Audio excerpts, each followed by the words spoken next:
317 గురించి ఇంత చులకనగా ఎందుకు మాట్లాడతారు అధ్యక్ష? టీచర్లు ఈరోజు ఎదురు చూస్తా ఉన్నారు అధ్యక్ష.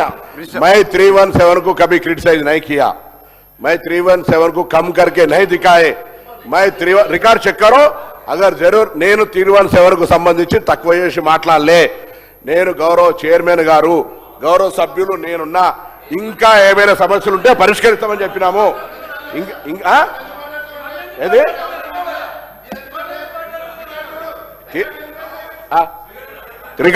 రికార్డ్ చూడండి సార్, రికార్డ్ చూడండి. దానికి సంబంధించి అన్ని రకాల సమస్యలు పరిష్కరించడం, ఇంకేమైనా ఉంటే పరిష్కరించడానికి మా కమిటీ సిద్ధం ఉన్నదని చెప్పిన. నేను ఎక్కడ వాళ్ళకి ఏం దోయకి ఇట్లా మాట్లాడితే ఏం చెప్తాం అధ్యక్ష? పాపం కొంత వారికి మహేశ్వర్ రెడ్డి గారు పాపం Bharatiya Janata party భావాజాల training wrong ఉన్నట్టు, శిక్షణ రానింగ్ ఉన్నది. ఆ రామచంద్రరావు గారు పాప సభలో నేలర్ గురించి మాట్లాడద్దు. వాళ్ళ అధ్యక్షుడు వారు ఏం మాట్లాడుతూ అర్థమైతలేదు అధ్యక్ష. అందుకే దయచేసి మాట్లాడని మాటలు మాట్లాడినట్టు చెప్పే ప్రయత్నం చేస్తే వారి మాటలు రికార్డులను తొలగించాలని కోరుతా ఉన్నా అధ్యక్ష. उल्टा ఉన్నది, उल्टा कोतवाले सब ये उन्होंने बात करके उन्होंने बोल रहे ये क्या सब ये ఈరోజు అధ్యక్ష అనేక సార్లు మేము చెప్పాం కేంద్ర ప్రభుత్వం ఎన్ని లక్షల కోట్ల రూపాయలు ఈ రాష్ట్రానికి ఇచ్చిందో దాని మీద చర్చ పెడదామంటే చర్చ పెడదాం, మళ్ళీ అదే అంశానికి వస్తారు. రెండో అంశం మాట్లాడతాను అధ్యక్ష. మరి వీరు అనేకమైనటువంటి అంశాలు సబ్జెక్ట్ని డైవర్ట్ చేయడానికి మాట్లాడుతూ ఉన్నారు కదా అధ్యక్ష. 317 విషయంలో చాలా స్పష్టంగా ఆకునూరి మురళి గారు టీచర్లకు ఇచ్చేటువంటి జీతాలు ఎక్కువైతున్నాయని చెప్పేసి వారు అవమానకరంగా మాట్లాడితే దాని గురించి వీరు మాట్లాడరు. ఈ కమిటీ ఏంది అధ్యక్ష? ఇది దేనికోసం వేశారు అధ్యక్ష? ఈ 317 గురించి మరి సాల్వ్ చేయాల్సినటువంటి ఈ ప్రభుత్వం ఎందుకోసం మరి 2.5 సంవత్సరాల్లో సాల్వ్ చేస్తలేదు? మరి కాంట్రాక్ట్ అవుట్ సోర్సింగ్ ఉద్యోగుల వేతల గురించి అధ్యక్ష. కాంట్రాక్టు ఈరోజు 5 లక్షల మంది కాంట్రాక్టు ఉద్యోగస్తులు అధ్యక్ష. ఈ రాష్ట్రంలో అవుట్ సోర్సింగ్ ఉద్యోగస్తుల పరిస్థితి ఎంత ఘోరంగా ఉంది అధ్యక్ష.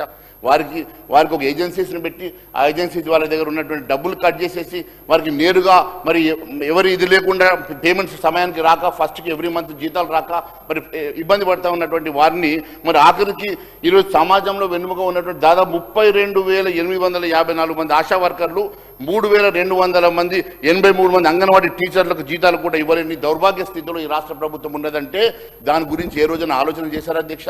ఆశా వర్కర్ని ఎంత పని చేయించుకుంటారు అధ్యక్ష? రోజుకి 18 గంటలు వాళ్ళతో పని చేయించుకొని వారికి ఇవ్వాల్సినటువంటి మినిమం వేతనాలు కూడా మీరు సమయానికి ఇవ్వక ఇబ్బంది పెడతా ఉన్నారు అధ్యక్ష. వారు వేతనాలు రివైజ్ చేయాలన్న ఆలోచన లేదు.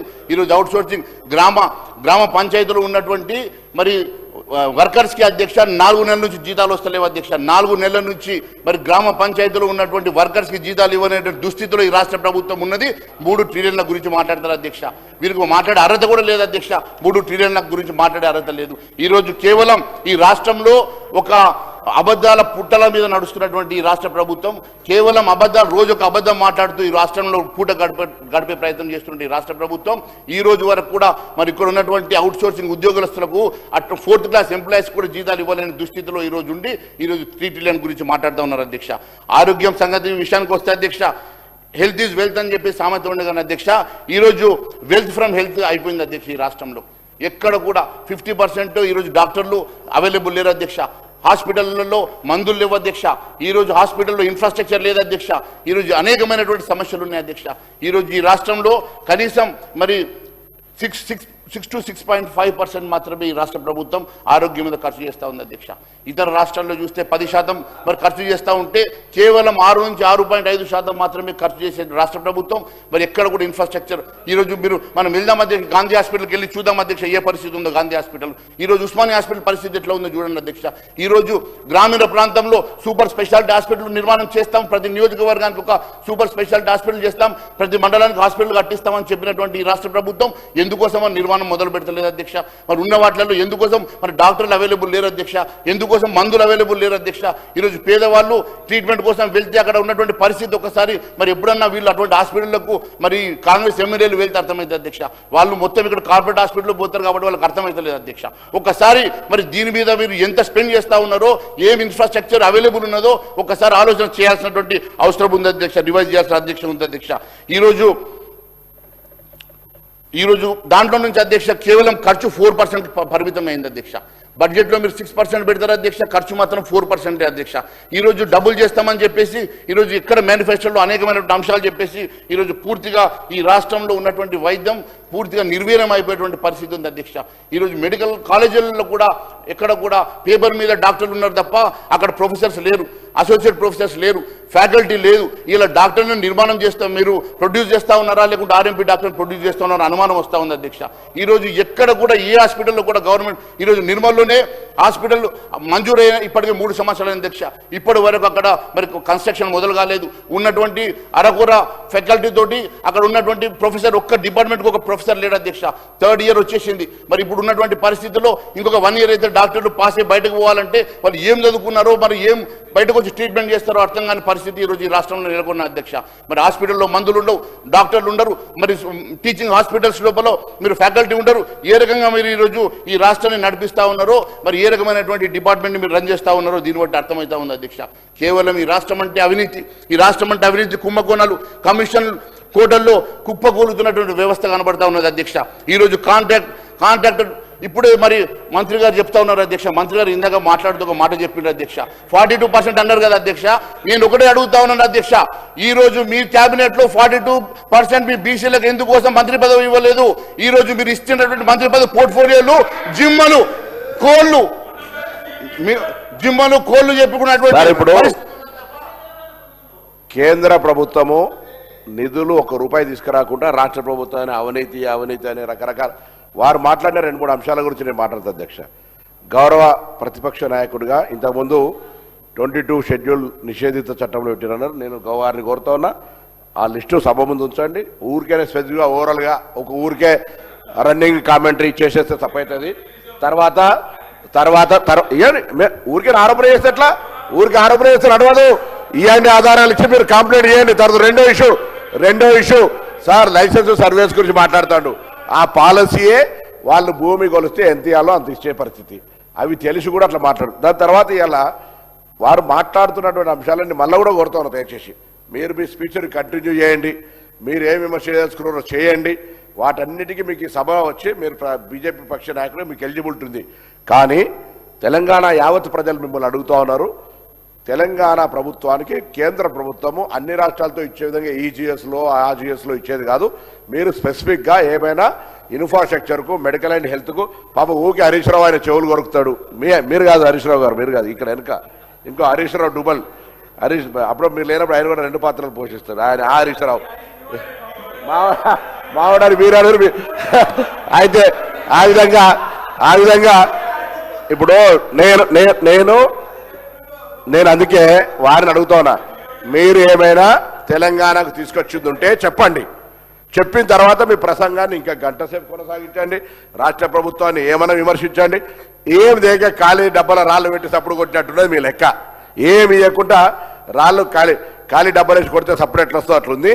కొంత నిధులు తీసుకొచ్చి ఈ రాష్ట్ర ప్రజల సంక్షేమానికి ఉపయోగించి దమ్ముతోటి 56 ఇంచుల ప్రధానమంత్రి ఛాతీని ఇట్లా ఒక్కసారి ఎక్స్పోజ్ చేసి జై శ్రీరామ్ అని కూడా మాట్లాడు. అదేం లేదు, ఖాళీకి ఛాయ్ ఏమంటారు కదా, ఖాళీ కేట్లి ఛాయ్ నెయ్యి ऐसा हो रहा है, खाया पिया ग्लास पोड़े అన్నట్టుగా ఆకే తెలంగాణ సర్కార్కు బోల్నే లగే, క్రిటిసైజ్ करने लगे. కేంద్ర సర్కార్ నుంచి పైసలు తీసుకొచ్చే ప్రయత్నం చేయండి, మేము వెంబడొస్తాం. మీరు దయచేసి ఆ ప్రయత్నం చేయమని కోరుతా ఉన్నాం. అధ్యక్ష, అనేక సార్లు దీని మీద చర్చకు కూడా మేము సిద్ధమని చెప్పాము. అనేక సార్లు చర్చ, ఇప్పుడైనా కూడా మేము చర్చ పెట్టండి. ఈ 10-12 సంవత్సరాల్లో ఈ రాష్ట్రానికి దాదాపు 13 లక్షల కోట్ల రూపాయలు మేము ఖర్చు పెట్టినట్టుగా మేము ఆధారాలతో సహా అనేక సార్లు చెప్పాము. ఇప్పుడు కూడా చెప్పడానికి సిద్ధంగా ఉన్నాం.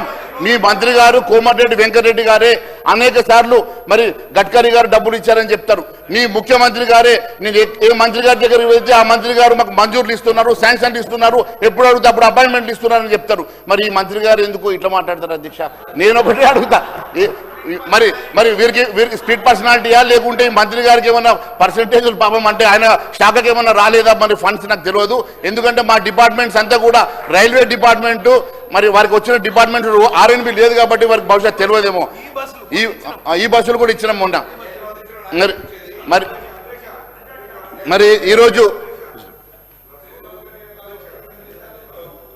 అధ్యక్ష, ఎస్ సెంట్రల్ గవర్నమెంట్కి నుంచి రావాల్సినటువంటి ఈ బస్సులో మీరు చెప్పే విషయాలని కూడా మనం లెక్కలకు తీసుకుందాం.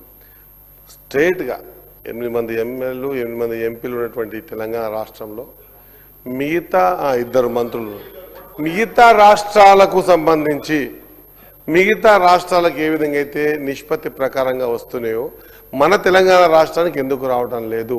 మన పక్కనే ఉన్నటువంటి నైబర్ రాష్ట్రానికి మనకంటే ఎక్కువ నిధులు పోతున్న సందర్భంలో మనం కంపేర్ చేద్దాం. అధ్యక్ష, నా సోదరుడు అంటుండు కదా ఒకవేళ మనము మన అంతా ఏం పాపం చేసినాం? మేము గతంలో పోయి తోగదలుచుకోలేదు అధ్యక్ష. ఏవో తల్లిని చంపి బిడ్డను బతికించిన మాట కూడా అంటలేము అధ్యక్ష. కానీ మన పక్క రాష్ట్రమైనటువంటి ఆంధ్రప్రదేశ్కి ఇచ్చినట్టు కంపేర్ చేస్తే మనం ఏ స్థాయిలో ఉన్నాం? బీహార్కి మధ్యప్రదేశ్కి ఇస్తున్నటువంటి ఈ నిష్పత్తిలో చూస్తే మనం ఎంత వెనుకకున్నాం? నేనేమంటున్నా, మనం తీసుకొద్దాం. తెలంగాణ రాష్ట్రానికి ఈరోజు నిధులు అవసరం ఉన్నాయి, ఖచ్చితంగా సెంట్రల్ గవర్నమెంట్ ఇవ్వాల్సిన అవసరం ఉంది. దాని మీద ప్రెషర్ బిల్డప్ చేయడానికి మీరు ఏ కార్యక్రమం తీసుకున్నా కూడా పూర్తి స్థాయిలో ప్రభుత్వం మీ ఎంబడి రావడానికి కూడా సిద్ధంగా ఉంది అని తెలియజేస్తా ఉన్నా అధ్యక్ష.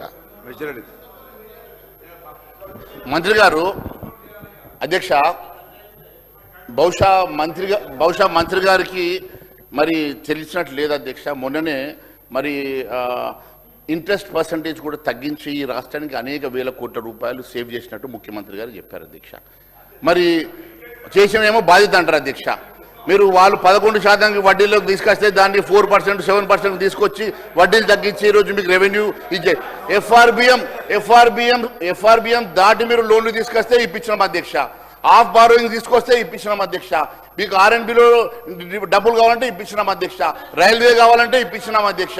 మీకు ఏది కావాలంటే అది ఇచ్చిన తర్వాత కూడా ఈరోజు మీకు చేతగాక మీరు చేయలేక ఈరోజు మరి నేను మంత్రి గారిని అడుగుతా ఉన్నాను. మంత్రి గారు, మీరు బీసీ వెల్ఫేర్ మినిస్టర్గా ఈరోజు ఒక బీసీ మంత్రిగా మీకున్న పోర్ట్ఫోలియో ఏంది అధ్యక్ష? జిమ్మలు, కోళ్ల పెంపకాలు. మీరు మంచి పోర్ట్ఫోలియో అడగొచ్చు కదా అధ్యక్ష. ఇదేం అధ్యక్ష మీరు బీసీ? సార్, మేము స్ట్రాంగ్గా we take offense in his statement, Adhyaksha. Every portfolio is important. All portfolios are important. Sir, you are criticizing the people who ekes a livelihood on these portfolios, Adhyaksha. ఏ వాపస్ తీసుకోవాలి అధ్యక్ష.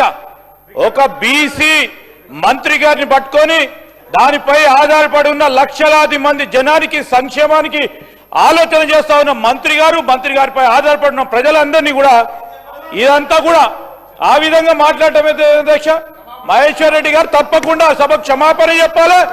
ఈ రోజు పోర్ట్ఫోలియోల విషయంగా ఇంత చులకన మాట్లాడుతూ ఉన్న సందర్భంలో వారు ఖచ్చితంగా క్షమాపణ చెప్పాలి అధ్యక్ష.